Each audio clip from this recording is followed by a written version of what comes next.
Kata siapa Quran tidak demokratis? Quran demokratis sekali. Kata Allah begini. Tuhan nggak saya nggak apa-apa kata Allah. Ini nggak kata saya kata Allah. Tuhan nggak saya nggak apa-apa. Tapi yang kamu katakan Tuhan itu, aruni madza khalaqu minal ardi, hadza khalqu wa fa'aruni madza khalaqal ladzina min duni.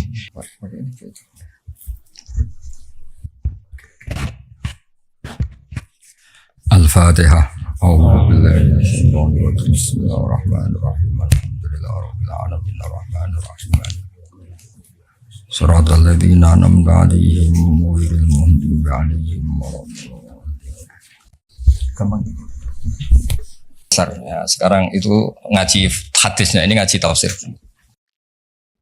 Misalnya di sini Hudal lil Muttaqin oleh Profesor Zaini, ini saya baca aja biar tidak kelamaan. Quran itu beliau nerjemah dalikal kitab la raiba fi hudal lil muttaqin. Kitab ini tidak ada yang diragukan, petunjuk bagi mereka yang bertakwa.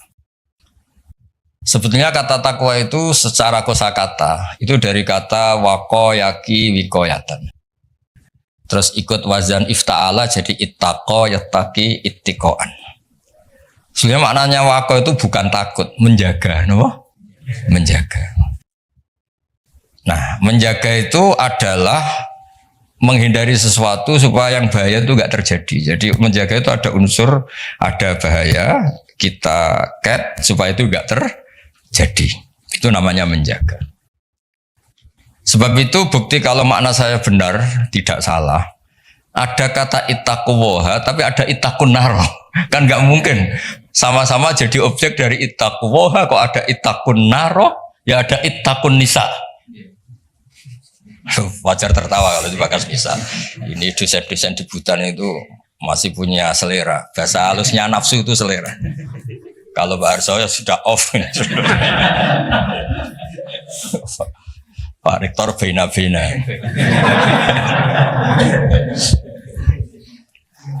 Nah ini dengerin betul ya. Jadi kata terus ada aturan iklal itu proses analisis lafadz. Terus jadi ittaqo. Terus Kiai Jawa supaya gampang dimaknani wedya sira ing Allah. Lho Allah itu zat yang menyenangkan, Tuhan yang menyenangkan kok malah ditakutin. Itu kan sebetulnya janggal. Tapi alhamdulillah barokahnya ini DPPA ya. Enggak pati mikir ya enggak pernah janggal. Penting ada uang operasional jalan. Yang jalan jangan hanya uang operasional, dakwahnya juga jalan. Kayak Universitas Islam itu yang jalan jangan insya Allahnya, Islamnya. Ya relax saja ini karena nanti ngaji itu lama sampai maghrib nanti. Nanti jeda asar terus ngaji hadis, ini ngaji tafsir. Bukti kalau teori saya benar ini tak bacakan sekian kitab. Urusan takwa tadi, takwa itu maknanya apa? Menjaga. Jadi ittaqwa itu Allah itu jaga. Eksistensinya jaga. Eksistensi Allah dia jaga itu Pak Rohidin misalnya dimulai kita berkampanye, ngomong terus menerus bahwa Allah itu wajibul wujud. Wujud awal atau qadim itu Allah. Disebut kalau dalam ngaji di pesantren qadim apa? Qadim. Kita harus yakin Allah itu satu. Allah itu al-ahadus somad satu. Itu kita jaga. Jaga eksistensinya, jaga terkenalnya. Terkenal ini penting. Sebab itu ini cerita Pak Arso ya. Saya pernah debat kecil sama Profesor Zaini, termasuk sama Profesor Kures. Tapi debat-debat saling melengkapi. Qul itu kan terjemahnya katakan. Itu di fikih Pak Arso ya ada sedikit masalah karena iman itu sekedar bil lisan, dengan lisan itu tidak cukup, harus tasdik bil qalbi. Iman kan harus membenarkan sampai hati. Tapi kalau orang membenarkan di hati tapi lesannya enggak ngomong, kan kita enggak tahu dia mukmin apa tidak. Jadi kalau diterjemah katakan itu tidak mewakili tasdik bil qalbi, keyakinan hati. Kalau diterjemah yakinilah tidak mewakili hukum formal, hukum syariat lah, bahwa sesuatu harus dikatakan. Terus saya guyon begini, saya masih ingat usul ke Profesor Zaini, buat gini aja. Katakan dan yakinlah. Tapi bahasa kul itu gak ada yang katakan juga yakini. Bahasanya tidak cukup, Pak. Nah, akhirnya kita butuh seni ngelola agama ini. Ternyata katakan itu penting karena anak kita tahu tauhid, barokahnya bapaknya mengatakan. Umat ngerti tauhid, barokahnya guru-guru mengatakan. Ada sosialisasi. Jadi berkahnya kata-kata itu kemudian orang lain bisa mendengar. Orang lain bisa meniru. Paham ya? Lagi-lagi itu juga menjaga Allah. Makanya ketika Nabi dakwah sirron sama Allah lama-lama disebut fasda bima tu'mar. Fasda bima tu'mar. Kebenaran itu harus muncul, harus dikatakan. Nah ini sambil ngopi. Yang ngopi ketua sukunya aja ya. Anak-anak itu nanti ngopi sendiri aja. Nanti kalau ada orang setara rektor, rektornya nggak terima. Masa rektornya ngopi saya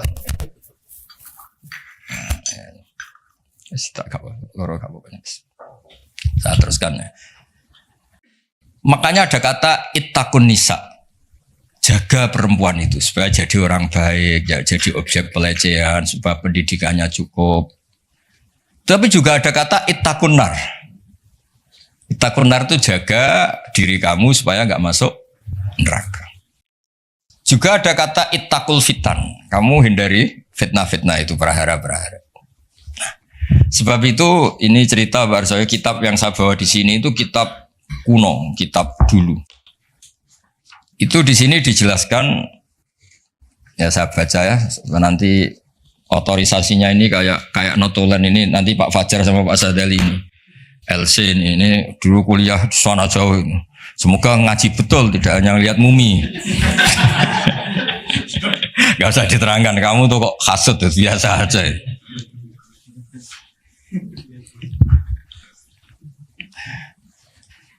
Nah, jadi takwa itu apa? Kata apa? Takwa ini di kitab saya halaman 36, tapi kayaknya Pak Fajar gak punya kitab ini. Nah, saya baca dulu ya, nanti di finalisasi sama ini biar difoto nanti ya teman-teman. Bismillahirrahmanirrahim. Darajatut taqwa khamsun. 1 ayat taqyal abdu al kufra wa dzalika maqamul Islam. Jadi siapapun yang tidak kafir itu sudah diberi status takwa. Karena dia menjaga dirinya tidak kafir. Jadi orang Islam yang enggak sholat, yang perilakunya masih enggak melakukan kewajiban, itu punya sisi takwa, tapi baru takwa syirki, menghindari syirik, menghindari ateisme. Ya. Wa dzalika maqamul Islam. Jadi sekedar bersyahadat, belum sholat, belum macam-macam itu juga takwa, tapi baru takwa dari maqam Islam ya, baru takwa dari kemusyrikan dari. Ini saya persaksikan dulu biar difoto Pak. Yang foto kok apa dulu? Terus wa ayat taqyal ma'asiyah wal hurumati wa huwa maqamut taubah. Juga menghindari semua bentuk maksiat. Nah, itu sudah maqamut taubah. Memang dia menghindari hal-hal yang buruk. Terus ini yang ketiga yang naik kelas lagi wa ayat taqya asyubuhati wa huwa maqamul wara. Bahkan hal-hal yang syubhat saja dijauhi. Meskipun enggak banget-banget haram tapi sekedar remang-remang dijauhi. Makanya dulu banyak kiai-kiai itu meskipun pejabat katanya tetap punya pisang, punya ketela yang ditandur sendiri di tanah yang karuan halal milik leluhurnya. Karena itu yang karuan apa? Halal. Kalau uang-uang yang dari macam-macam itu takut biasanya dipakai sarana umum kayak pondok atau jembatan atau apa karena takut itu syubhat apa? Misalnya gini Pak Arsoyo, saya ini kan kiai disalami Pak Arsoyo misalnya mau nyalon Bupati Sleman ya Mukhalin misalnya. Itu kan nyalami template saya 10 juta sebenarnya order. Order kalau jadi bupati yang nganggep wah Gus Bak doanya mustajab. Kalau ndak kiopo. Artinya uang ini sebenarnya uang kontrak. Kalau langsung saya makan ini saya tahu legowonya itu kalau nyata-nyata jadi. Kalau nggak jadi kan terus menyangsikan. Nah itu kalau orang waroi yang kayak gitu jangan makan. Disedekahkan saja sama fakir miskin karena itu riskan. Itu kan kayak DP.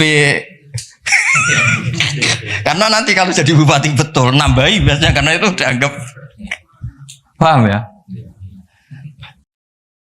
Kayak kamu misalnya mahasiswa terus dibiayai calon mertua itu kan bayangan kamu jadi rektor. Ternyata hanya pengurus DPPAI itu nggak mau.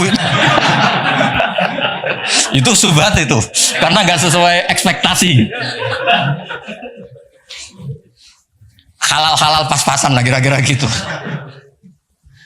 Kayak ini di orang tuanya. Nyongkornya jadi pengurus PBNU atau PP Muhammadiyah. Malah tadi mondoknya.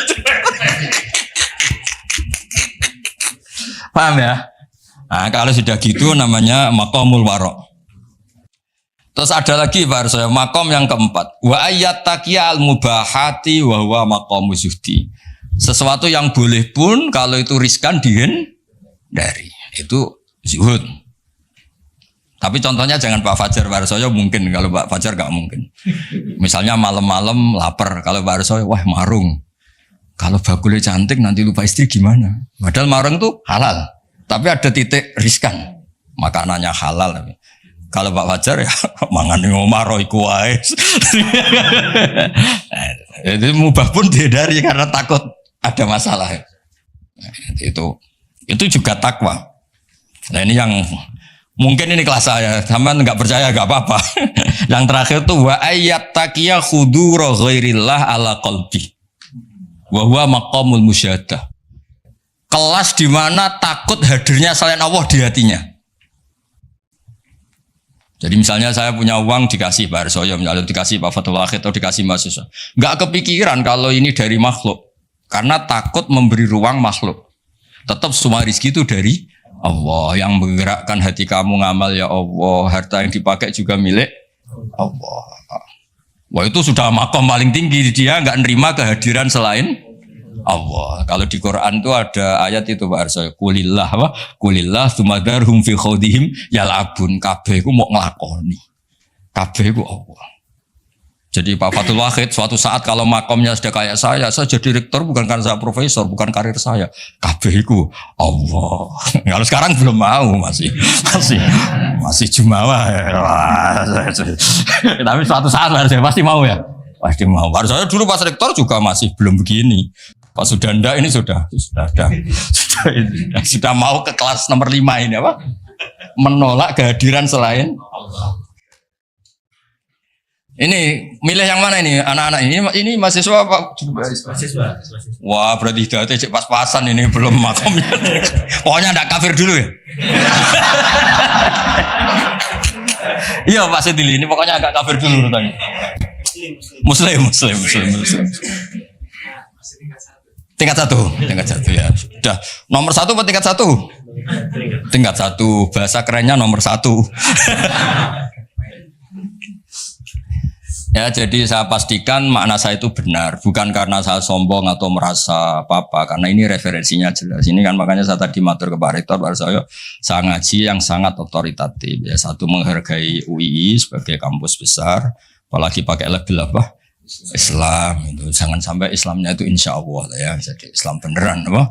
Islam beneran. Jadi sehingga di bab ini Pak Arsoyo sampai Nabi ngendikan, tapi bukan berarti menghalalkan seorang ini, hanya ngendikan mangqala la ilaha illallah dakhalal jannah wa in zana wa in saroko. Itu bukan mengesahkan perilaku buruk, itu bukan. Ada wilayah yang tidak terganggu itu karena wilayah iman, makomnya Islam. Saya kalau nyontohkan itu tidak pidana. Tidak pidana gini Barso, ada nyuwun sewu warga Indonesia korupsi atau nyopet atau maling. Masih warga Indonesia enggak? Warga Indonesia, bahkan ketika di penjara pun dia tetap orang.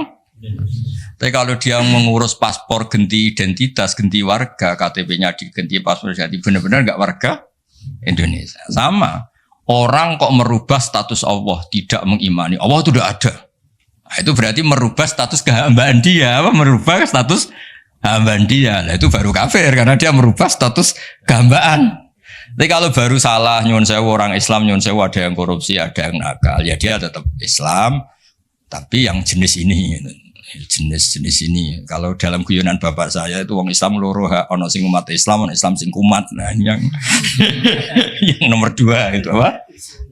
Islam yang kumat, tapi tetap Islam, tapi yang jenis apa? Kumat. Kumat itu pilih itu agak masalah dengan dirinya. Ya clear ya. Nah, supaya Anda nanti kalau baca kata itu di hadis. Ada lagi bukti teori ini benar. Di surat Ahzab kalau nggak salah itu ada ayat gini. Ada yang hafal Quran enggak ini dari sekian? Hafal separuh-separuh lah. Coba ngaco-ngaco yang lamat-lamat lah. Yang hawasi. Coba ngaco aja, lumayan nanti biar cari. Ya. Enggak akan saya tes sudah. Siapa Pak Sadil itu? Loh saya di UI itu lama, saya itu seangkatan Pak Harsoyo loh, khidmah UI itu. Ya di Quran kan ada ayat apa? Tsumma aurasnal kitab alladzina astofaina min ibadina. Pertama yang disebut apa? Faminhum zalimul linafsi. Allah itu kitab ini Quran tak wariskan sama orang-orang yang saya pilih. Pertama yang disebut apa? Sebagian mereka tapi ya zalim. Ya. Karena tadi ada zalim yang tidak ganggu iman. Ya tadi misalnya nyuwun sewu, ada copet, ada maling, ada orang-orang yang berbuat buruk. Dalam keyakinan madzhab Ahlussunnah wal Jamaah dia tetap mukmin karena tidak merubah status, sama tidak merubah. Kayak tadi orang copet, orang maling, tetap Indonesia enggak? Tetap karena masih ngakui warga negara apa? Tapi kalau dia sudah merubah KTP-nya, paspornya dan benci Indonesia, namanya sudah enggak warga. Nah, kira-kira kafir itu kayak gitu. Dia merubah status dia hamba, jumawa, angkuh, nggak ngaku eksistensi Allah. Itu disebut mulhid atau mungkir. Itu sudah, meskipun dia nggak pernah melakukan dosa-dosa besar, tetap aja nggak Muslim kan? Ya, jadi clear ya. Jadi maknanya takwa sebenarnya maknanya apa? Menjaga. Makanya nanti maknanya proporsional. Misalnya ada kata ittaqun nisa, jaga perempuan supaya tidak jadi objek orang-orang nakal, supaya tidak berpikiran nakal, tidak berperilaku nakal. Ittaqun nar juga sama, jaga supaya kamu gak kena api. Nah, kalau Allah ini kan agak unik. Allah itu zat yang menarik, yang mahbub, yang kita cintai. Kemudian disuruh takutlah pada Allah. Masa Allah ketemu Allah takut? Malah kita disuruh fafirru ilallah, mendekat ke Allah kok malah. Nah, takutnya apa? Jangan melakukan sesuatu yang bikin Allah murka. Nah, clear ya. Terus kedua menyangkut asbabun nuzul. Ya ini yang mulai tambah menarik ini ya satu-satu. Asbabun nuzul itu begini. Quran itu punya kata-kata Barsoyo, kata-kata yang umum. Dan itu kalau difahami umum bahaya sekali. Maka dibutuhkan analisis yang bernama asbabun nuzul. Misalnya di Quran ada ayat fa'enama tuwallu fasamma wajhuwa. Qulillahil masyriqu wal maghrib misalnya. Nah, itu kalau kita nggak ngerti asbabun nuzul, kamu di mana saja yang penting itu menghadap. Makanya pernah ada aliran sholat 4 rakaat 4 arah. Alasannya Allah itu ada di ya itu. Nah, seperti itu harus otoritatif. Kita harus ngaji kitab namanya asbabun nuzul. Nanti tak tunjukkan kitabnya apa saja. Jadi lafadz yang umum atau frasa atau qodiyah kalau dalam bahasa santri itu tetap harus dianalisis pakai asbabun nuzul. Misalnya tadi fa'ena ma tuwallu fasamma wajhu. Ada ayat lagi yang lebih ekstrim. Dan itu melahirkan satu kecelakaan sejarah. Dulu ada ajudannya Umar. Sayyidina Umar punya ajudan namanya Qudamah. Dia solehnya minta ampun. Tapi kalau mau wiridan tuh ngefly dulu. Karena nanti lebih kuat. Nyabu dulu. Terus nyabu wiridan. Terus wiridan nyabu lagi. Wiridan lagi. Dan itu korban memahami ayat laisa 'alal ladzina amanu wa amilus sholihat junahun fima taimu. Tidak masalah orang-orang yang takwa apapun yang dimakan. Atas setelah itu takwa lagi. Terus dia. Nah, itu kan ayat umum yang seakan-akan maknanya itu boleh. Nah, ini saya baca sebelum ya masalah asbabun nuzul. Ini supaya tahqiq saja. Saya percaya sampean percaya saya, tapi biar otoritatif ya, biar apa? Otoritatif karena ini ngaji sama ya sama orang yang ya tadilah sama Islam beneran ini sama bukan Universitas Islam apa? Insya Allah, kamu sembrono, kampus-kampusnya sendiri kok di istilahnya ikutnya partai itu asbabun nuzul apa? Asbabun nuzul itu masih awal di sini masih awal. Di sini ikutnya nanti tak tunjukkan Pak Fajar. Saya beri contoh ini tak baca dulu ya. Bismillahirrahmanirrahim. Sponsornya begini. Kenapa harus ngerti asbabun nuzul? Saya baca dulu ya. Iklam saterusé annal lafdhu qad yakunu aman wa yakumud dalil ala takhsisi. Lafadznya itu umum tapi orang tahu bahwa ini maknanya khusus atau kejadiannya khusus. Terus promosinya begini. Al-wuquf alal makna termasuk penting yang ngerti asbabun nuzul, kamu tahu yang digedaki wa izalatil iskal dan itu menghilangkan kejanggalan. Di sini diterangkan misalnya wa min dzalika qaulu ta'ala fa inama tuwallu fa thamma wajhuh. Fa inna law tarokna wa madlulal lafzi laqtado annal musalliya la yajibu ali istiqbalul qiblah safaron wala hadaron wa huwa khilaful ijma'.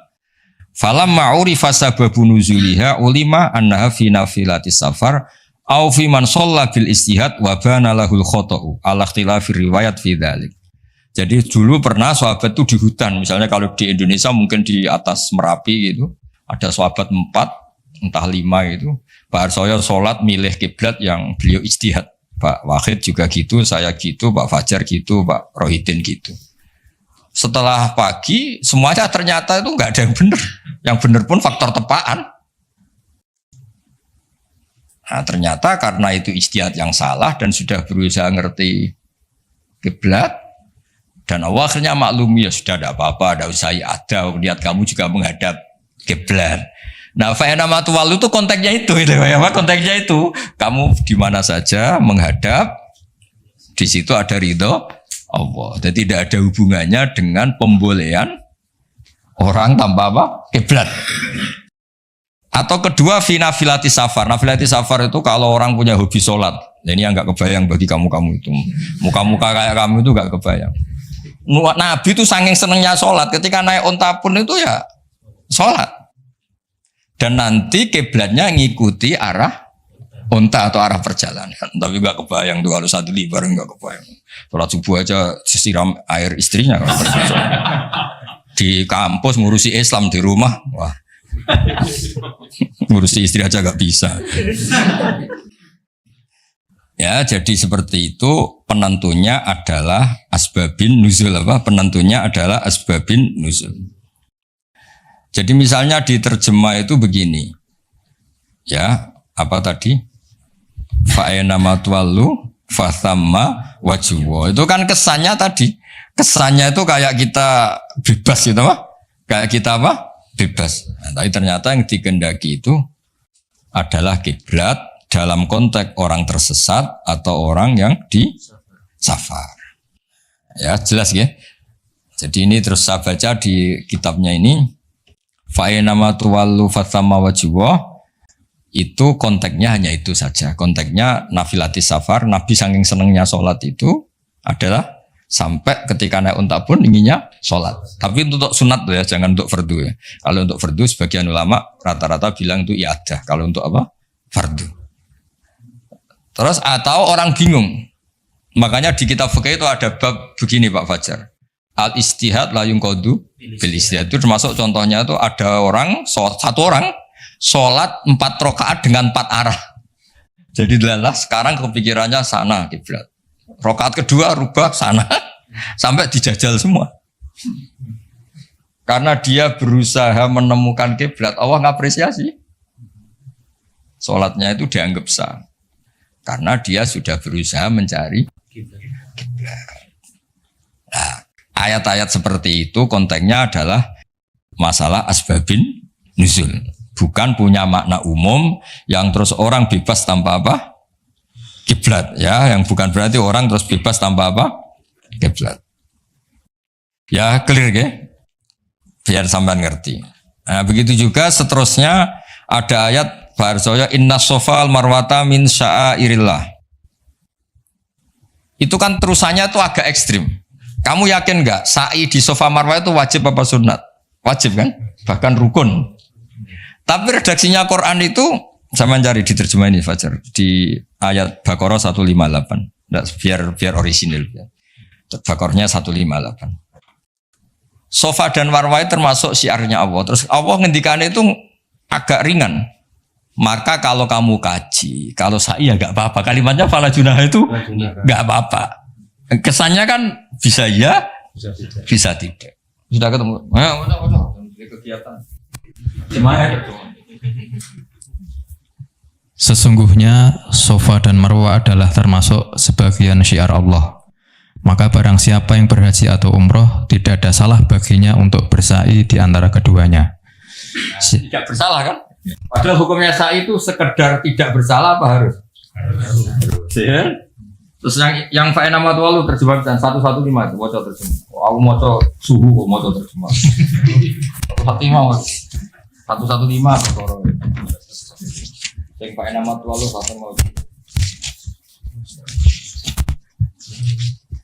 Kamu ya gak apa-apa, sadari bukan gak nganggur ya. Walillahil masyriqu wal maghrib fa aina ma tawallu fasamma wajhullah. Sadili itu nama mursyid toriko terkenal, mazhab Sadilian. Tapi gak ini. Ya kan toriko Sadilian terkenal. Jadinya gini itu gak tahu. Artinya milik Allah timur dan barat. Kemana saja kamu menghadap wajah, disitulah Allah ada. Sungguh Allah maha luas dan maha mengetahui. Udah terjemahnya bawa aja, nanti tak tunjuk. Ayatnya tenang aja, tidak usah nyari kamu tanya. Tak kon golek ayatnya yang nganti sesuk urip meneh mati sesuk mari meneh ra ketemu. Jelas ya, kalau menurut terjemah itu kan riskan bahwa orang bisa berpaham sholat itu kemana saja kan. Nah kalau fala junah itu kasusnya gini. Memang awalnya kasus, makanya saya tidak bilang asbabil wurud, tapi memang asbabil kasus. Dulu di antara rahasia kenapa sih Nabi itu 16 bulan, kila 17 bulan. Pokoknya terpaut satu, kalau enggak 16, 17. Di semua riwayat ahli hadis.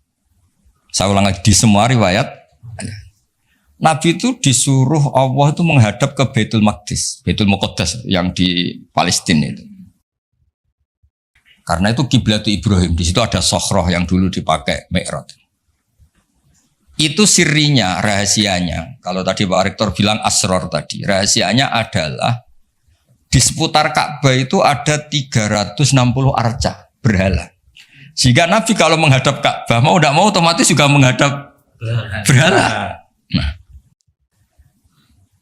Nah, di Safa dan Marwah kan dekat Ka'bah. Itu ada arca atau berhala namanya Isaf dan Nailah. Ya namanya siapa? Isaf dan Nailah. Berhalanya namanya Isaf dan Nailah, bukan Sadali dan Fajar, ingat loh. Isaf dan Nailah. Ya ini relax saja biar. Nah, ketika Islam datang dan tidak membolehkan yang berbau gituan, itu terus mereka, ya Rasulullah kita ini mau tidak mau harus sa'i karena kita ini umrah atau haji, tapi harus melewati Isaf dan Nailah. Itu gimana? Apa dibatalkan saja kewajibannya? Ya, pertanyaannya itu apa dibatalkan saja? Karena harus melewati dua berhala tadi. Terus Allah menurunkan ayat, ya sudahlah ngitung yang hak saja. Yang hak adalah bahwa Safa dan Marwah faktanya adalah termasuk syiarnya Allah. Jadi ngitung itu hak.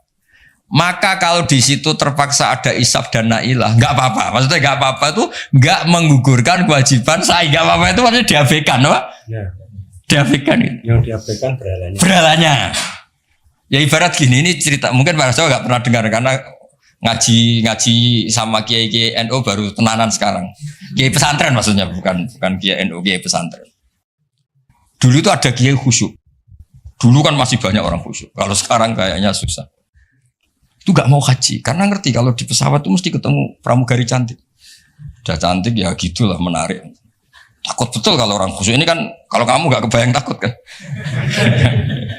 Sampai beliau tuh hampir fatwa, gak mewajibkan haji. Beliau meyakini, wah kalau haji Gus lewat bank ya transaksinya gini, nanti di pesawat ketemu orang-orang cantik, wah itu haram gini. Oh gaji-gajinan orang Jawa itu gak rasa gaji-gajinan gitu. Karena dianggap itu manek, penghalang status wajib atau penghalang hukum wajib. Makanya ketemu banyak kiai, terus diingatkan, termasuk pakai takbir ini, inna sofal marwata min syairillah. Jadi dulu itu pernah ada haram itu diabaikan tadi demi kebaikan, haram itu diabaikan. Artinya meskipun di pesawat ada pramugari, kalau mau haji ya haji aja. Yang nggak boleh yang godanya itu kalau hajinya ya dong ya. Jangan kok terus boleh kamu minta nomornya, itu enggak, maksudnya itu ya haji aja. Soal itu diabaikan. Ini bisa, kalau ini sudah bisa, kayaknya sudah bisa. Tapi kalau yang nggak bisa ini apa itu? Sana. Clear ya? Clear ya?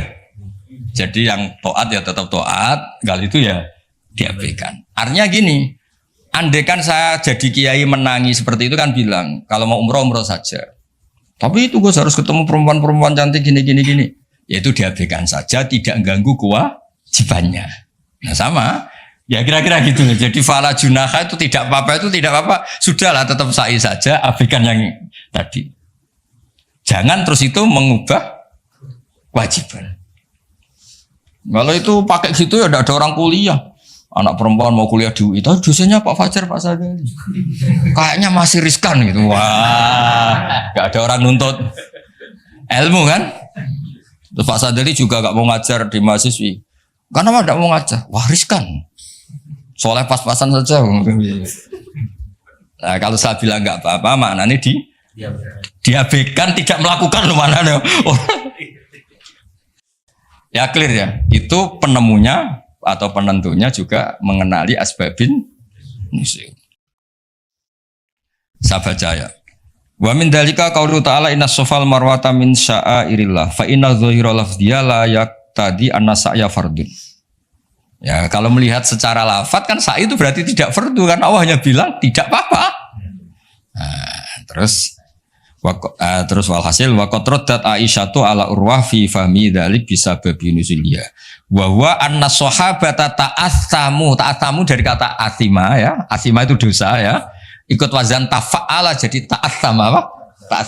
Ta'assama itu merasa dosa ya. Anna sahabata ta'assamu binasai bainahuma li'annahu min amalil jahiliyah, karena pernah ada tadi isab dan lain. Ya clear ya. Jadi terus sekarang masalah nasa mansuh ini kan clear tentang muqaddimah ilmu tafsir. Nasa mansuh itu kelihatan datar tapi itu urgen sekali. Karena agama sebagai aturan ya atau solusi mau tidak mau kan bersentuhan dengan hukum sosial yang tidak akidah. Saya tadi sudah matur Pak Arsoyo, agama yang tidak akidah itu kan bersentuhan dengan hukum sosial. Kalau yang akidah jelas Allah itu satu, la ilaha illallah wahdahu la syarikalah. Kalau sosial, saking bersentuhan dengan sosialnya itu Pak Fathul Wahid, Imam Syafi'i itu punya istilah begini Pak Arsoyo. Ketika Nabi misalnya sedekah atau zakat pakai kurma atau pakai susu kering misalnya, sedekah atau zakat, atau dulu ngamal pakai dinar. Pakai apa? Dinar. Itu langsung dianalisis kutil balad. Pokoknya makanan pokok zakat itu ngambil makanan pokok. Berarti di Indonesia pakai apa? Beras. Ketika Nabi sedekah pakai dinar, langsung dianalisis pakai saman, yaitu alat tukar atau uang yang sah. Jadi kamu tidak usah memaksakan mentang-mentang anut sunat Rasul, terus kamu makan kurma, terus bisa mencret. Terus mentang-mentang sunat Rasul, saya tidak pernah sedekah, karena sekarang nggak ada dinar. Nabi kan sedekahnya pakai dinar, medit ya alasan. Kalau mau kikir saja, tidak usah punya alasan. Lama-lama Pak Arzo nggak jadi wakaf tanah, karena Nabi nggak pernah wakaf tanah di Sleman, wakafnya di Mekah. Oh ini kan tanahnya di Sleman. Lama-lama ada orang nggak sholat, Nabi sholatnya kan di Mekah, kita kan di Indonesia. Bisa rusak semua kalau ya pakai mersiskan sunnah Rasul. Itu ada analisisnya. Nah, itu juga yang menjadikan kenapa harus ada ulama usul fikih, orang yang bisa menganalisis. Apa bisa? Misalnya begini, saya beri contoh di bab haji. Nabi itu domisili di Medina, karena di Medina itu melewati Dzul Khulaifah yang sekarang disebut Bir Ali. Maka mikotnya Nabi ya dari Bir Ali. Tapi kalau orang Yaman ya dari Yalamlam. Atau orang Indonesia rata-rata terbang lewat Yalamlam. Mungkin orang tertentu di kawasan Jirona ya Jirona. Ada yang dari Tanim, ada yang dari Juhfa. Jangan mentang-mentang kamu orang Indonesia ikut sunnah Rasul terus memaksakan dari Indonesia di atas Yalamlam mohon niat ihram. Enggak, saya nanti aja dari Bir Ali. Nabi kan dari lama-lama nggak ada orang berani nempat di Sleman. Nabi kan hidupnya di Medina kok Sleman. Hadisnya mana? Ini panjang. Analisis itu penting supaya orang itu proporsional. Apa orang itu? Itu juga bagian dari ulumul Quran. Ulumul Quran. Sehingga kalau kamu nuruti persis, misalnya begini, saya pernah ditanya. Ini saya, Pak Arsoyo, Pak Fatul Wahid, kalau naik Innova atau naik mobil, kan mesti dungo, soleh lah, jadi tak alani mesti mergo soleh, nang kowe lali numpak terus untuk gratis mangkat kabeh. Kalau yang soleh-soleh gini itu kan kalau naik ya subhanalladzi sakhkhara lana hadza wa ma kunna lahu muqrinin wa inna ila rabbina munqalibun. Itu jelas di Quran tuh wal khaila wal bighala wal hamir wal khaila wal bighala hamir terus. Jelas yang dicontohkan di situ ya kendaraan itu ya unta, khimar, kuda. Dan karena yang dikendarai itu hewan, dulu Allah membayangkan juga litas tahu ala duhuri, kamu naik di punggung hewan itu, sumatazkuru ni'mata rabbikum idastawaitum alaihi wa taqulu subhanalladzi sakhkhara lana hadza. Terus kamu sekarang naik pesawat, naik Innova, ini kan tidak kuda, ini kan tidak unta. Jadi gak usah doa itu, karena doa itu untuk apa?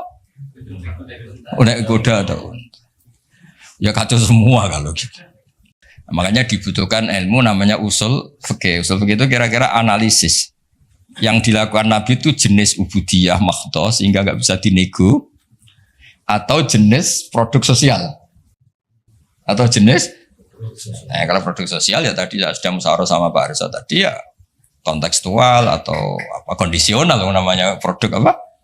Nanti lama-lama gini pakai mic jangan, Nabi dulu nggak pernah pakai mic. Bid'ah itu ya, panjang nanti ceritanya panjang. Ya jadi seperti sekarang kembalikan asal mansuh. Kenapa saya terangkan ini dulu? Karena begini, ada ayat yang berlawanan 180 derajat sekalipun, kalau masih bisa dianalisis karena produk sosial, itu kategorinya tidak nasah mansuh. Kecuali sudah nggak bisa dianalisis pakai analisis tadi. Misalnya begini Pak Arsoyo. Ada ayat itu qatiluhum, kalau ketemu musuh itu beranikan kamu berani perang, duel. Tapi ada ayat fa'fu anhum wasfah, abaikan saja, maafkan saja. Dan sama-sama pernah terjadi, Nabi, sahabat dulu dipakai bal-balan Abu Jahal di Mekah, nggak melakukan perlawanan. Tapi setelah periode Madinah melakukan apa? Perlawanan. Kata banyak ulama, seperti itu golekane dong bab nasaman golek ini. Seperti itu produk analisis. Ketika Nabi lemah dan jumlahnya baru 6, baru 10, kan nggak mungkin ada perintah boleh perang atau harus perang karena ini nggak realistis, apa? Nggak realistis. Sehingga ayat-ayat Makkiyah rata-rata ya produknya fa'fu anhum wasfa, maafkan saja, ya. Paham ya? Tapi ketika di Medina udah punya orang gagah berani, sahabat-sahabat Ansor jumlahnya besar, komunitasnya besar. Terus di bal-balan menengahnya kan ya lucu. Lucu kan? Lucu. Itu kan ada konteksnya, Pak. Ada konteks. Nah, kalau seperti itu maka nggak perlu dianggap ayat fa'fu anhum wasfah dinasah pakai ayat perang misalnya. Ya sama lah seperti pertama orang Indonesia didatangi Belanda nggak tahu apa-apa, zaman agresi lah, zaman dulu agresi. Bisa apa? Terus banyak yang terpelajar, banyak ada yang bisa jadi pilot, tentara sudah terbentuk, kiai-kiai komunitasnya besar ya melakukan apa? Perlawanan. Tapi nggak perlu kamu katakan perlawanan itu satu hal yang harus karena ini Belanda penjajah. Daerah sekarang peradaban begini kan yang ada kerjasama kan. Tapi dulu karena mereka datangnya musuhi, ya kan itu kan urusan kondisi ya. Ya kondisional, nggak bisa disamaratakan ya. Nah, saya baca ya masalah nasa mansuh itu. Nasa mansuh itu komentarnya harus persis seperti saya ini, itu baru benar. Kalau enggak rapati benar. Ayat yang berlawanan tadi, jika konteksnya itu bisa dianalisis kondisional, maka masalahnya bukan nasa mansuh itu ralat hukum. Nah, kalau yang enggak kondisional kayak tadi, Nabi pernah menghadap Baitul Maqdis terus dipindah ke Ka'bah. Sampai sekarang ya harus Ka'bah. Dulu iddah ketika orang ditinggal mati suaminya pernah iddah itu 1 tahun. Wasiyatal li azwajihim mata'an ilal hauli ghaira ikhraj. Berarti pernah iddah berapa? Setelah itu dinasah ya tarabbas nabi anfusihinna arba'ata asyuri wa asyra. Jadi 4 bulan 10 hari. Nah, itu nasa mansukh karena nggak bisa dianalisis secara apa? Sosial. Ini kalau baca ya, yang bisa dianalisis secara sosial. Asalisu ma umira bihi li sababin summa yazulu sababu. Kal amri khinad du'fi atau khinad du'fi wal qillati bisabri was-safhi. Summa nusikha bi ijabil kital. Wa hadza fil haqiqati laisa naskhon. Apa laisa naskhon? Karena bisa dianalisis asal usulnya. Nah ini biar difotoin mah. Nah sehingga kiai Jawa ketika meskipun ngaji Jalalain, ngaji kitab Jalalain, tafsir Jalalain, kan sering ada ayat misalnya lakum dinukum waliyadin, kadang sebagian dikomentari mansukhun fi ayatis saf atau fi ayatil kital. Itu kiai Jawa tidak ada yang ikut meskipun mereka baca kitab karena ngerti konteksnya apa? Ya, misalnya kita dulu ketika Jepang datang ke sini itu memang jajah ya kita bilang ada revolusi jihad, misalnya resolusi jihad, ada resolusi jihad. Misalnya. Dulu Mbah Hashim, Mbah Ahmad Dahlan juga sepakat melawan penjajahan, apa ngelawan? Jadi ketika di kesini studi banding atau kesini tukar ilmu ya nggak ada masalah kan? Bahkan di Quran sudah diumumkan wa in ahadum minal musyrikin astajaruka ya fa'ajirhu hatta yasma'a kalam Allah. Ya kalau ya kan ya tadi konteksnya beda. Ya konteksnya itu beda. Kemarin saat jagungan itu sama Pak Alwi Shihab, adiknya Pak Kures kan dulu pernah menteri luar negeri. Kata beliau, sekarang Gus ngomong rekonsiliasi cek susahnya, alasannya ngenang masa dulu. Nah, masa dulu ya ada yang sekarang nggak mungkin. Dulu pernah kan ada istilah zaman dulu pernah sedikit konflik dengan Malaysia, Pak Karno bilang ganyang. Nah, masa sekarang kan ya jelas enggak itu. Itu kan konteksnya beda. Dulu Mbak Hashim, Mbak Ahmad Dahlan bilang resolusi jihad. Ya sekarang kan enggak. Malah anak-anak ini nunggu ada beasiswa ke sana. Enggak belajar malah dulu ayah Amsterdam.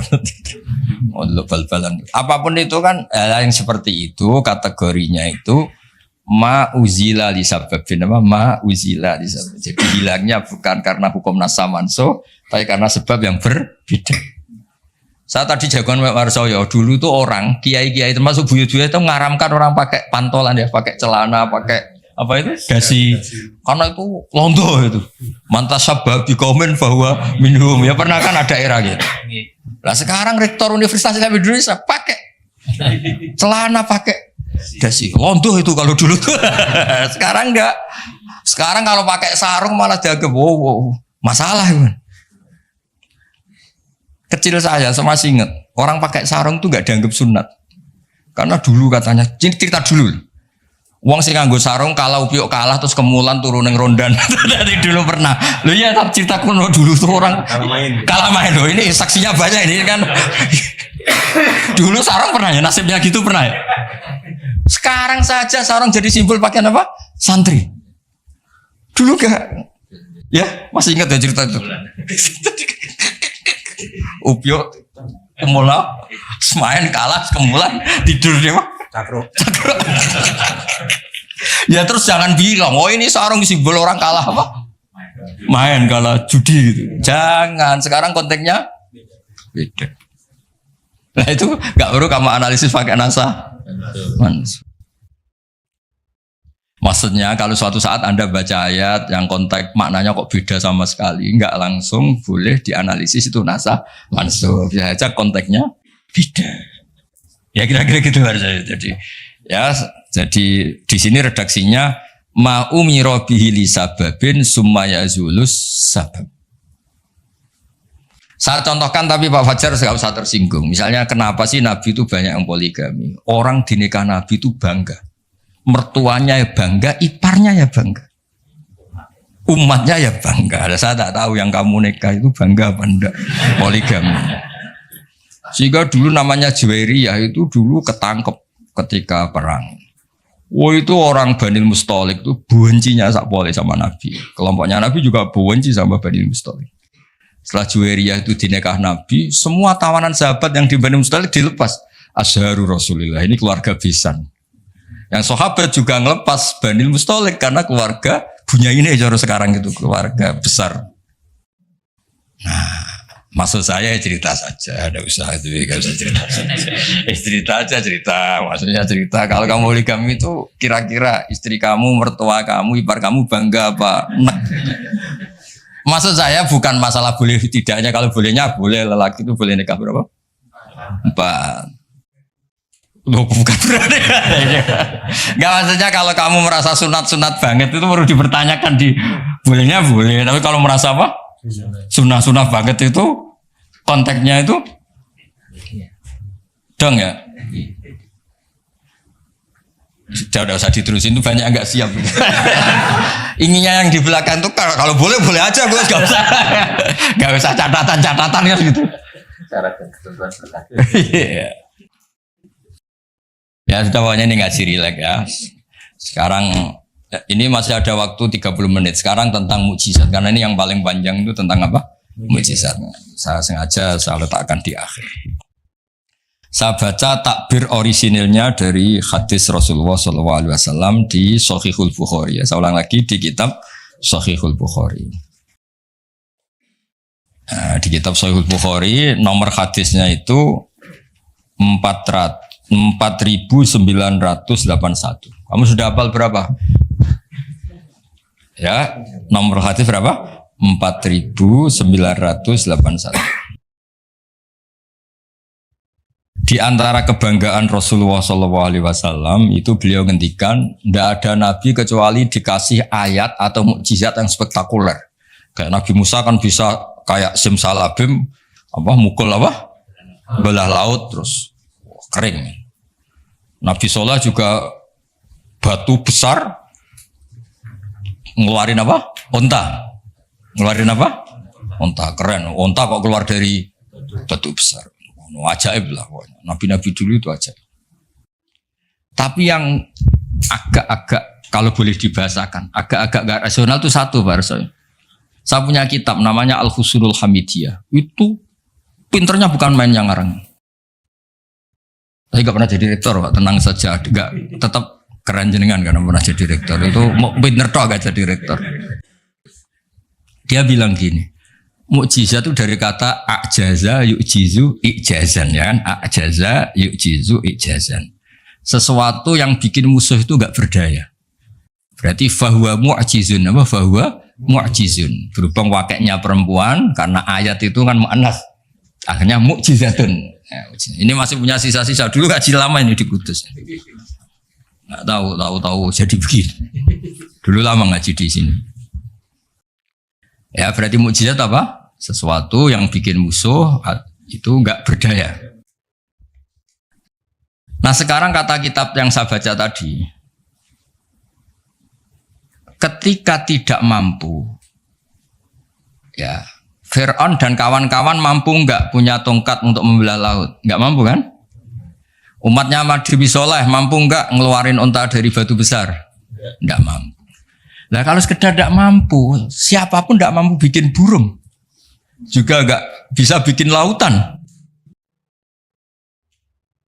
Kenapa nggak bisa bikin lautan nggak dianggap mukjizat? Ketika Allah bikin laut ya mukjizat, bikin burung ya.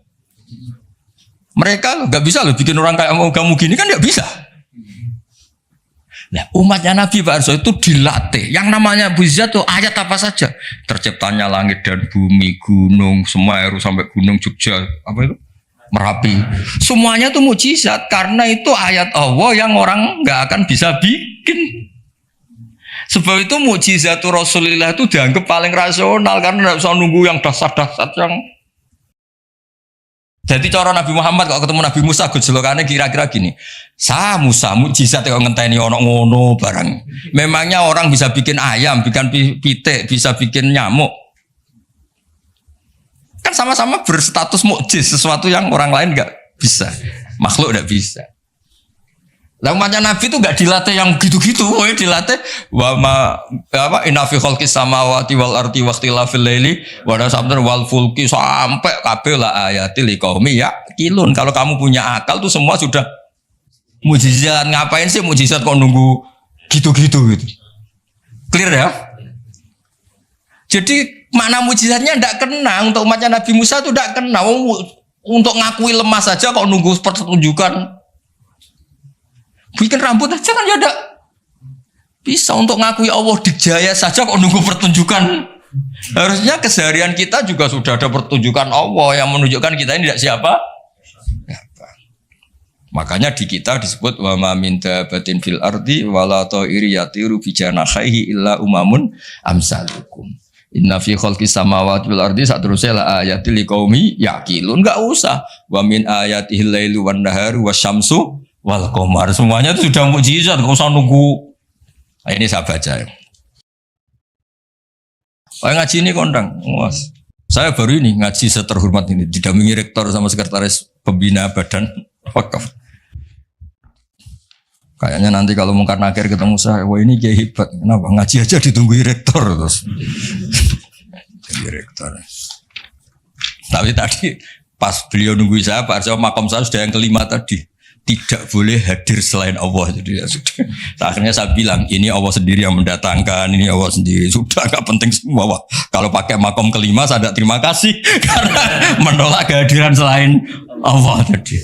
Makomnya sudah kulillah, jumadarhum fi khawdihim. Kalau kamu masih butuh Pak Rektor, nak menurut saya diangkat jadi dosen. Pak Fajar juga sudah butuh, dulu dosen gak tetap. Gara-gara kroninan terus jadi dosen tetap. Gak apa-apa, ini cerita guyon aja. Tapi agak bener. Loh, kamu masih butuh kan? Kamu butuh kenal Rektor butuh gak? Oh butuh sekali kan? Badan wakaf butuh sekali, gak ngucur dananya bisa ditarik. Tadi Jogja sini bisa ditarik. Kalau makom saya tadi yang kelima tadi menolak hadirnya selain Allah. Itu makom musyahadah. Tapi saya tidak usah tetap syariat maturun. Saya baca ya. Kata Nabi, sabda Nabi, ma minal anbiya'i nabiyyun illa u'tiya minal ayat ma misluhu amana alil basar. Ini di hadis Bukhari. Ikutnya juz 4. Wa inna ma kana alladhi utitu wahyan awhahu wa ilayya fa arju an akuna aktsarahum tabi'an yaumal qiyamah. Semua nabi itu punya mukjizat yang dahsyat. Tapi itu tidak ada apa-apanya dengan mukjizat saya. Mukjizat saya itu Quran dan saya berharap dari mukjizat yang rasional ini kemudian pengikut saya yang terbesar. Nah, itu komentator sarahnya ini Fathul Bari dikarang oleh Ibnu Hajar Al-Asqalani. Pengarangnya itu kelahiran Gaza. Gaza itu kelahiran Gaza. Ya, jadi Bukhari itu kitab Sahih Bukhari itu pengarang sarah paling terkenal itu Fathul Bari. Pernah dengar toh? Dengar toh ya? Nah, ya, itu tak bacakan. Komentarnya bagus di sini. Saking bagusnya nanti di itu Hajar ya di foto. Komentarnya begini. Kenapa begitu ya? Kira-kira gitu. Pertanyaannya kenapa begitu? Ini rasional sekali cara analisisnya. Anal mukjizat al-madiyata kanat khisiyatan tusyahadu bil absor karena qati soleh wa asa Musa wa mukjizatul Qur'ani tusyahadu bil basirah fayakunu mayyatabi'u li ajliha aksar li annal ladzi yusyahadu bi ainir ra'si yang qaridu bin qiradi musyahidihi walladzi yusyahadu bi ainil aqli baqin yusyahidu kullu man ja'a ba'dal awal mustamirran. Foto dulu enggak tak terang. Begini logikanya, misalnya gini, Nabi Musa itu Nabi top punya mukjizat tongkat, tongkatnya satu lagi. Misalnya dipakai Pak Fathul Wahid tidak bisa tak pakai saya, dipakai ini tidak bisa dipakai itu, karena hanya satu. Itu pun nggak ada jaminan kalau yang pakai kamu itu mandi. Tongkatnya bisa balik loh. Oh, dulu yang pakai Nabi ini kamu apa ini? Ya kan? Tapi kalau mukjizat Quran, logika yang dibangun itu terus menerus. Misalnya begini, saya nyontohkan pekerjaan dan saya bosan. Ini dengerin betul. Allah itu ketika ngeritik sesuatu yang tidak nyata disebut batil. Batil itu beda dengan maksiat. Ya. Maksiat itu perilaku sosial yang salah. Tapi kalau batil itu sesuatu yang nggak nyata, apa? Misalnya gini, orang nyembah makhluk, nyembah Namrud atau Fir'aun. Mentuhankan Fir'aun itu sesuatu yang nggak nyata. Yang benar Fir'aun itu manusia bisa mati dan nyatanya mati. Berhala Lata Uzza itu patung. Patung itu Tuhan apa batu? Batu. Quran bilang gini. Qul ja'al haqqu wa ma yubdi'ul batilu wa ma yu'id. Hak itu nyata dan batil itu tidak pernah memulai dirinya. Yubdi'u itu memulai dari kata bada'a. Bada'a ya beda'u ikut wazan af'ala jadi abda'a yubdi'u. Kebatilan itu tidak bisa memulai dirinya sendiri. Pernah nggak 1 tambah 1 8? Nggak pernah kan? Nah, sekarang begini. Kemudian Islam yang datang dengan tauhid bahwa sesuatu dimulai dari angka 1. Terus misalnya dilawan, enggak lah. Yang pertama itu angka 2, yang pertama itu angka 3, yang pertama angka 4. Nyari pasarnya nggak bisa, pasar akal sehat nggak bisa. Sesuatu kok dimulai dari 4, dari 3, dari 2 itu nyarinya nggak ketemu. Karena barang batil atau tidak hak itu nggak pernah nyata. Makanya saya pernah ketika diminta Pak Arsoyo tausiah lah. Saya di Badan Wakaf saya pernah cerita Imam Amudi itu guru matematika. Ketika beliau meninggal, murid-muridnya janggal. Ini guru saya masuk surga enggak karena guru matematika. Kayak kamu janggal ini Pak Rektor ini masuk surga enggak karena penggawean itu jedasinan celananan. Tapi ternyata semua itu demi apa? Islam. Ternyata Imam Amudi pas di alam roh itu, kamu nggak harus percaya cerita ini, bisa aja kamu nggak percaya. Nggak penting maknanya, nggak penting ceritanya, nggak penting. Tapi sama Allah sama siapa takbirnya? Ya Amudi istadilla bi wahdaniyati bi khadrati mal. Istadilla ala wahdaniyati bi khadrati malaikat. Karena malaikat itu udah komplain. Ternyata malaikat yang komplain kita itu banyak. Malaikat ini ada di beberapa hadis. Ya Allah, apa ada orang yang imannya itu ngalahkan kita? Jawabnya Allah, ada manusia. Allah udah bilang Ustadz, manusia mukmin ya, kamu termasuk. Kok bisa ya? Malaikat selalu tanya, kok bisa? Kalau kita iman kan langsung melihat surga, neraka, aras. Jadi kalau iman kita pasti lebih valid karena menyaksikan langsung. Nah, manusia kan enggak. Di dunia kan macam-macam, ada dangdutan, ada macam-macam. Tapi ternyata imannya enggak tergoyahkan. Ternyata apa logika yang dibangun Imam Amudi itu? Coba kamu terangkan kenapa manusia yang di dunia seiman itu kalau saya ini satu. Jawab Imam Amudi gampang. Beliau nulis. Angka setelah 2, 3 sampai 1 miliar 1 triliun. Nisbatu dzalika ilal wahid nisbatul far'i ilal asli. Angka itu 2, 1 miliar 1 triliun dibandingkan angka 1 semuanya tetap cabang. Yang pokok itu 1. Keyakinan itu kan gak terbantahkan oleh Anda dan gak bisa digoyang kan? Mbok kon urip melarat, baulet tetap nak tauhid itu harga mati. Ya enggak? Akhirnya malaikat manduk-manduk. Cara Jawa mandek imannya manusia gak tergoyahkan karena logikanya pakem. Bahwa angka 2, 3 ila mala nihayatallah sampai tidak terbatas. Nisbatu dzalika ilal wahid nisbatul far'i ilal asli.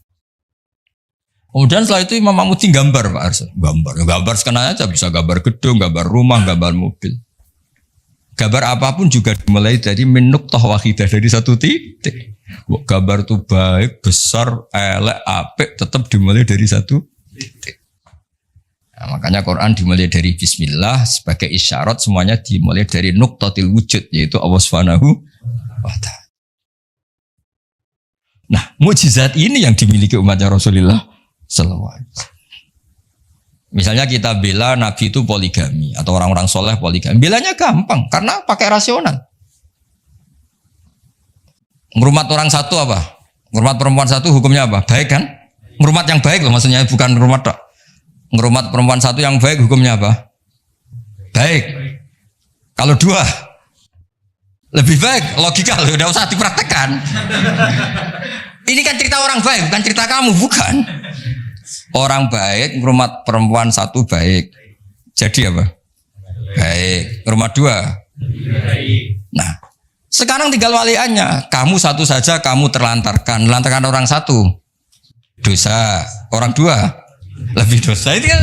Jadi meskipun Anda tidak berani poligami, membela bahwa kenapa sih nabi-nabi dulu poligami, gampang logik. Ya, gitu. Tapi harus kamu praktekkan. Kamu gak orang baik gitu maksud saya. Tapi untuk membela secara rasional tuh gampang. Ya, orang baik ngerawat orang satu, baik ngerawat orang 2, dah ya. Sekarang yang kamu menerantarkan orang satu, dosa. 2, lebih dosa. Jelas ya. Jadi, makanya agama ini dibela sama Allah dengan status liqaumi yaqilun, liqaumi yatafakkarun. nggak usah pertunjukan kayak mujizat tadi. Intinya agama ini tidak perlu pertunjukan Nabi Muhammad terus ngomong. Nah, kalau gitu kasihan kiai-kiai yang sekarang. Misalnya, saya percaya kalau kamu ketua DPI asal bisa terbang ke Mekah, ya repot kalau. Saya percaya kamu rektor Universitas Islam asal bisa Gunung Semeru kamu pindah, Merapi kamu taklukkan. Wah ya repot kalau ukurannya gitu-gitu terus ya. Cukup ukurannya pakai hukum sosial. Hukum sosial itu piye? Alladzina yunfikuna fis-sarra wa dharra. Ketika kita longgar ya mudah sedekah, ketika susah pun mudah sedekah. Rumus yang kedua apa? Termasuk wal kadhiminal ghaidha. Coba sistem sosial itu yang menyelamatkan itu satu, wal kadhiminal ghaidha. Kalau emosi itu dikendalikan. Coba andekan Pak Waktu Wahid ketika jadi dosen, kalau emosi nabrak mahasiswa, kalau emosi nendang mahasiswa, enggak akan jadi rektor, di penjara. Berarti yang menyelamatkan karirnya apa? Wal kadhiminal ghaidha. Sebagian hadis nerangkan apa? La taghdab faradadamiran faqala la. Parso juga sama, kan beliau dulu ketika sekedar dosen dan nampari mahasiswa enggak akan pernah jadi rektor. Sudah di penjara. Saya jadi kiai meskipun kata orang banyak salim terus nuabuk ikon langsung gagal jadi kiai. Artinya apa? Rumus sosial Quran dimulai yang penting kumpul sosial itu dermawan, yunfikuna fis-sarra wa dharra. Terus hukum sosial lagi wal kadhiminal ghaidha. Kalau kecewa itu mudah memaafkan, bisa nyimpen wal afina. Coba semua tidak perceraian ya barokahnya wal afin mudah memaafkan. Kalau semua orang mungkin yang enggak penting-penting masalah semua kan satu Indonesia. Nah, aslinya gini, Islam tuh ngatur peradaban tuh logis saja.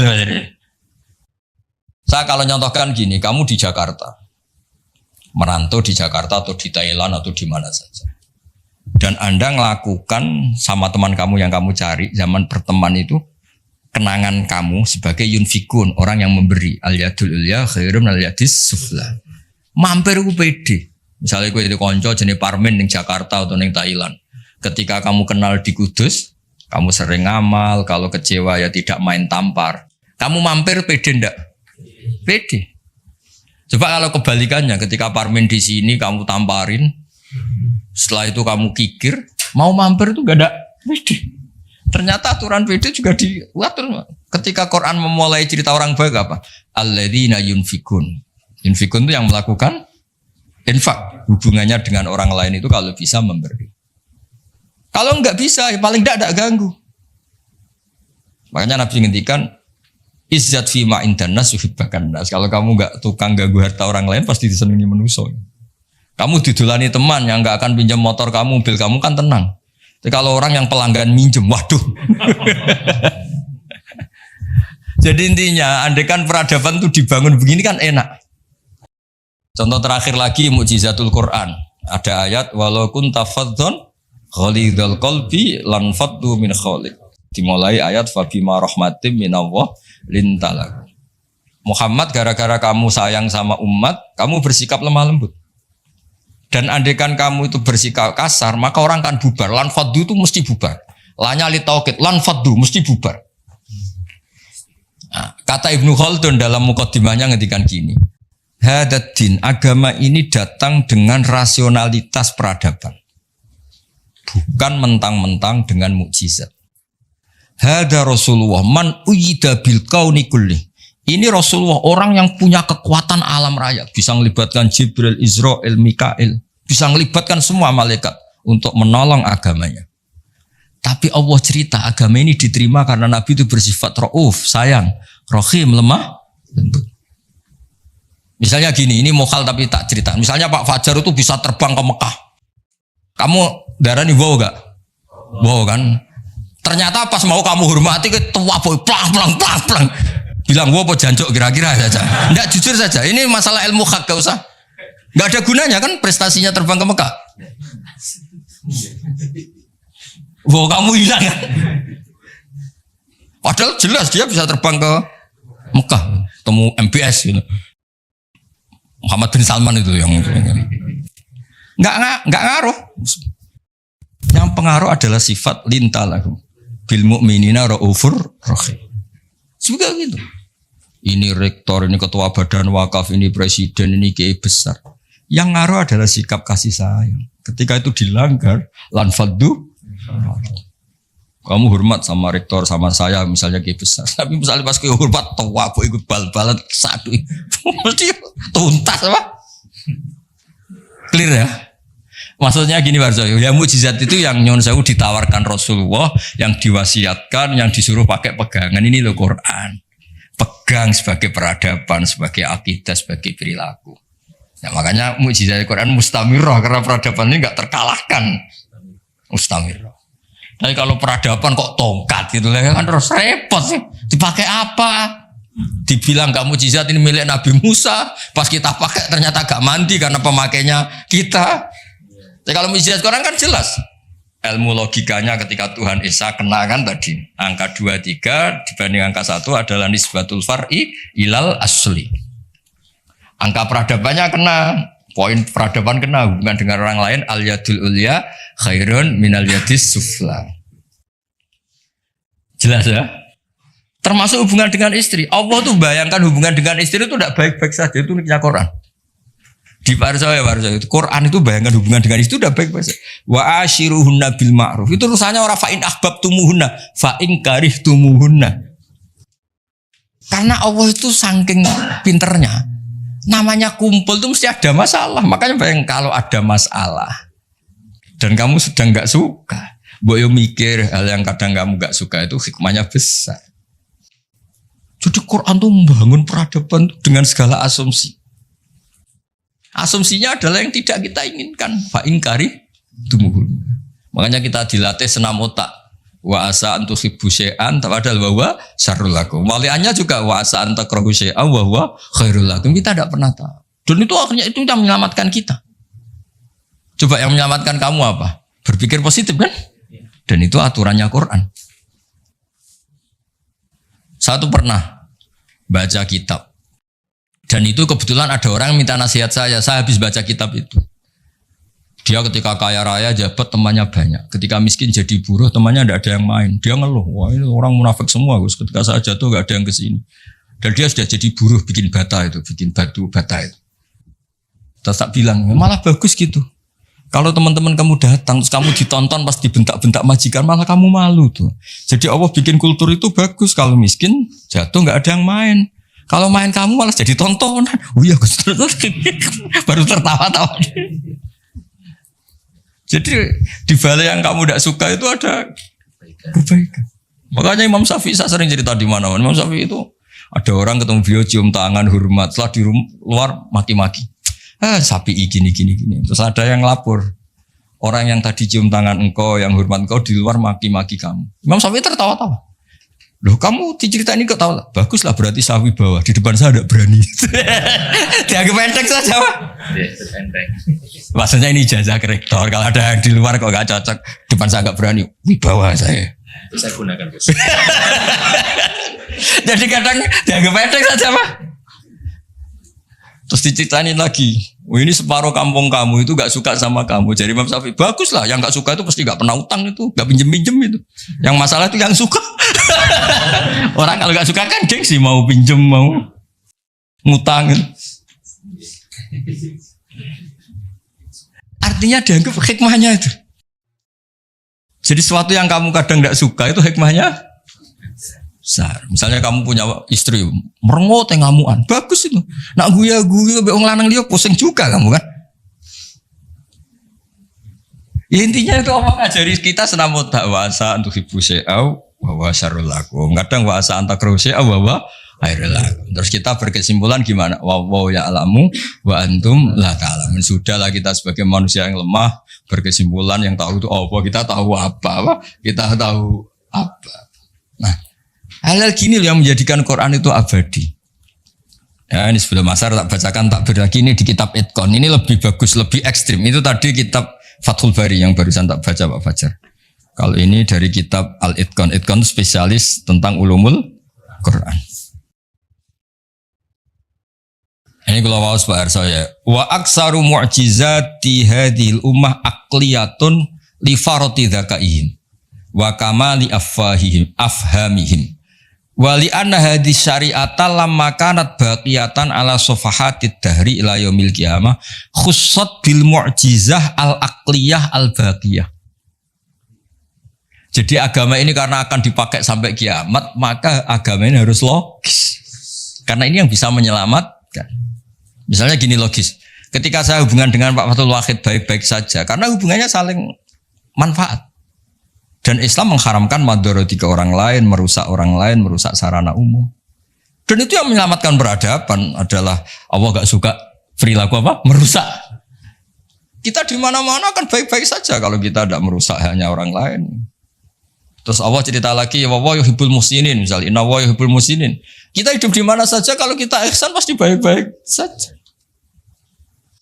Enggak usah pakai mukjizat tongkatnya Nabi Musa tuh, mentang-mentang go tongkat ngalor ngidul, pakai agek Sulaiman misalnya, enggak usah.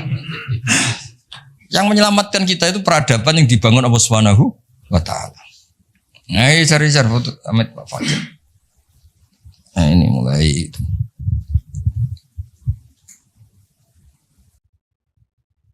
Itu kitab Edkon itu.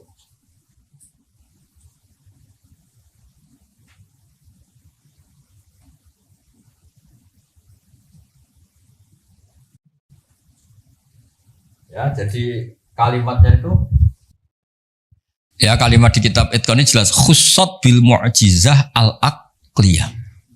Jadi kamu tidak usah terbang ke langit untuk tahu kalau Allah itu Esa. Juga ada harus coba saya ceritain Mbak Harso. Ini di sini ada kalimat itu betul-betul sadis, tapi sadis yang baik. Wa aksaru mu'jizati bani Israel kanat khisiyatan li biladatihim wakillati basaritihim. Dasar bodoh, mukjizat agak wow, itu gak ngandel. Misalnya contoh barang gini, andai kan Anda jadi Nabi Musa, Anda akan ya jadi rektor aja agak susah apalagi jadi Nabi Musa. Nabi Musa itu pernah debat Pak Arso sama Fir'aun. Pertama debat itu lucu, Nabi Musa kan disuruh Allah datang ke Fir'aun. Terus dia cerita, Fir'aun kamu itu harus nyembah Allah, Allah itu Rabbul Alamin. Kata Fir'aun, Tuhan kamu itu siapa kalau gitu? Ya Rabbul Alamin, Rabbus Samawati wal Ardi, yang nuhani langit dan bumi. Dari Fir'aun gini, terus manggil Haman, Haman itu ajudannya. Jangan dibahasakan arsiteknya, nanti tersinggung ini yang arsitek. Sebenarnya Haman itu kan arsitektur. Iya betul. Iya kan? Enggak usah. Jangan terus arsitektur berarti jabatannya apa? Jangan. Ini arsitektur yang Islami ini. Kata Fir'aun. Ini contoh bahwa akal dengan dasar itu menang akal. Akal dengan dasar itu menang akal. Kata Fir'aun gini, saya jalan-jalan kemana-mana setahu saya yang dituhankan saya. Karena dia pakai contoh fisik. Khisyah itu fisik yang bisa diindra. Ma'alim tulakum min ilahin huiri. Saya jalan kemana-mana ternyata yang jadi Tuhan itu saya. Nah terus akhirnya Nabi Musa bilang, Tuhanku yang menguasai langit. Loh, Fir'aun malah kurang ajar lagi bahasa saya. Haman sini. Ibnili sorkhan ya Haman ibnili sorkhan la ali abluhul asbab as-samawati fa'atoli'a ila ilahi Musa. Haman, saya bikinkan piramida yang tinggi, saya mau ngintip Tuhannya Musa. Padahal Nabi Musa tahu, meskipun diintip juga gak kelihatan kan. Jadi Nabi Musa, saya saja gak pernah lihat, apalagi kamu. Nah itu kan masalah kalau betul sudah bikin piramida. Gak tahu ini pas kuliah belajar apa lihat piramida, gak tahu.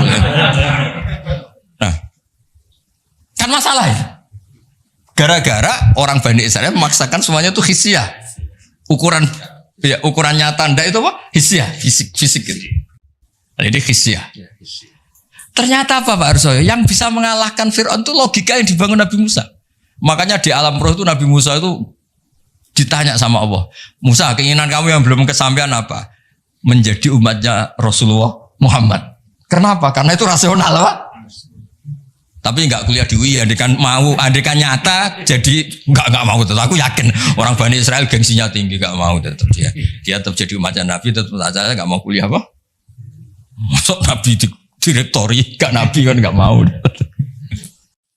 Yang bisa mengalahkan apa Pak Arso? Ini cerita nyata, pentingnya rasional. Dasar sama rasional itu menang. Kan pertama debat. Tuhan kamu itu siapa? Rabbus samawati wal ardi wa ma bainahuma in kuntum muqinin. Fir'aun masih belum kalah. Debatnya depan umum, ada ajudan-ajudannya ada. Jangan bilang ada pembantu rektor, jangan ada ajudan-ajudannya. Kalau ada wah direktur nanti wah rektornya berarti mewakili. Wah bahaya itu kalau contoh itu. Nah ternyata jurus yang menang itu jurus rasional. Nabi Musa bilang gini, Rabbukum wa Rabbu abaikumul awwalin. Yang nuhani nenek moyang kamu. Oh langsung kepikiran. Orang di sekelilingnya langsung yaktumu imanah. Langsung menyembunyikan yang menuhani nenek moyang kamu. Wih, nak Fir'aun Tuhan, bambai pengirani sopo ya. Ini kan ada tanggal lahirnya, Tuhannya itu ada surat kelahirannya, ada tanggal. Iya. Aktenya ini gimana yang babanya tidak bertuhan kan? Itu menjadikan waqala rajulun mu'minun min ahli fir'auna yaktumu imanah. Karena rasional itu bisa menjadikan orang sekeliling Fir'aun terus iman. Jangan Fir'aun itu geblek tenan manjen. Wong karuan dekne lahir di bapak di mbak terus bapak itu pangerane. Leluhurnya Tuhannya siapa kalau Tuhannya dimulai dari dia?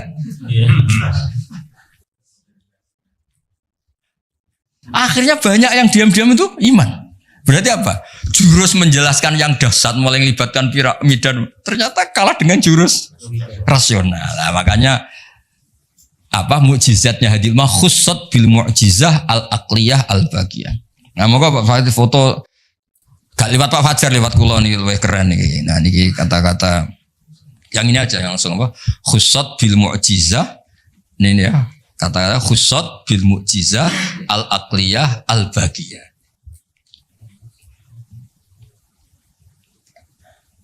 Dah.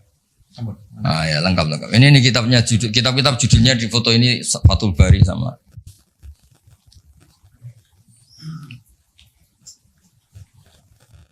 Ya nanti jeda sekitar mungkin 1 jam ya 45 menit lah. Aman ngopi-ngopi kalau ada makanan dimakan, kalau nggak ada. Saya jagungannya kan sudah kasepuan. Saya ini termasuk Dewan Pembina ya sama Pak Ripton, Pak Arsoyo, kamu ya sama anak-anak muda itu sudah. Lah Pak Fajar ini Bainahuma bisa ke sana. Bainahuma itu kalau di Quran la ilaha illa wa la ilaha illa. Tahu itu jenis apa itu?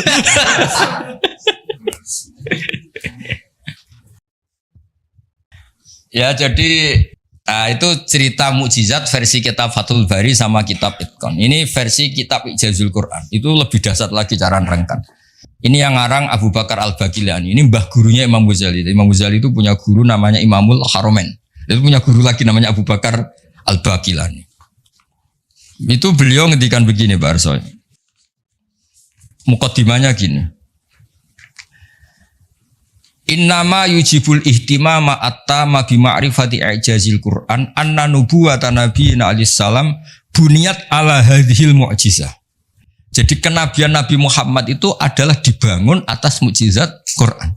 Karena Nabi nyuwun sewu kan enggak punya tongkat kayak Nabi Musa, juga enggak pernah mengeluarkan unta dari batu. Tapi ketika Nabi mendakwakan rasionalitas, misalnya rasional gimana? Ini alam tuh makhluk. Di mana-mana makhluk itu ya ada kholiknya. Kholiknya ya pasti qadim. Masa kholik datang kemu? Masa Tuhan kok lahir di bumi kan ya udah lucu kan? Tuhan kok pahpo kayak Fir'aun, udah gitu dimumi lagi kan ya lucu kan sih. Tuhan kok tenggelam kan ya banyak yang. Jadi Nabi kalau datang tuh penjelasan. Saya beri sekian contoh di Quran betapa Nabi bisa menaklukkan pikiran orang Arab dengan rasionalitas. Ada orang Arab dulu itu cerita problem kita itu banyak, maka Tuhan kita harus banyak. Ketika Nabi mendakwahkan satu Tuhan, mereka bilang aja'alal alihata ilaha wahida inna adalah syai'un ujab. Masa Tuhan banyak, Tuhan apa sedikit, problem kita banyak, Tuhannya harus banyak. Terus Nabi bikin perbandingan. Darabawa matala rojulan fihi suraka umutasyakisuna wa rojulan salamal lirojul. Hal yastawiyani masalah. Darabawa rojulan fihi suraka terus. Walhasil ada buruh atau pembantu atau pegawai punya majikan banyak. Perintahnya beda-beda, mutasyakisun, perintahnya beda. Semuanya ingin dituruti. Sama satu orang yang hanya punya satu majikan. Enak mana? Terus orang-orang Arab bilang, ya enak punya satu majikan, punya majikan banyak repot. Ya Tuhan kamu itu majikan kamu. Kalau semuanya jadi Tuhan, perintahnya beda-beda, seleranya ya beda. Beda yang repot juga kamu. Paham? Contoh lagi rasionalitasnya Quran. Quran itu Islam lah. Itu kan selalu bilang la ilaha illallah wahdahu la syarikalah. Tuhan itu enggak punya rival, enggak punya sekutu, enggak ada yang setara. Terus mereka tanya, Muhammad kasihan dong Tuhan kalau sendiri enggak ada yang mitranya atau enggak ada yang setara. Terus Allah cerita ke Nabi bilang kira-kira gini, saya ini ketika enggak ada langit bumi ya sendiri yang menciptakan saya semua kata Allah. Tapi orang Arab perasaannya tuh masih suka tamsil. Tamsil itu logika yang auqa'afin nafsi, satu perumpamaan.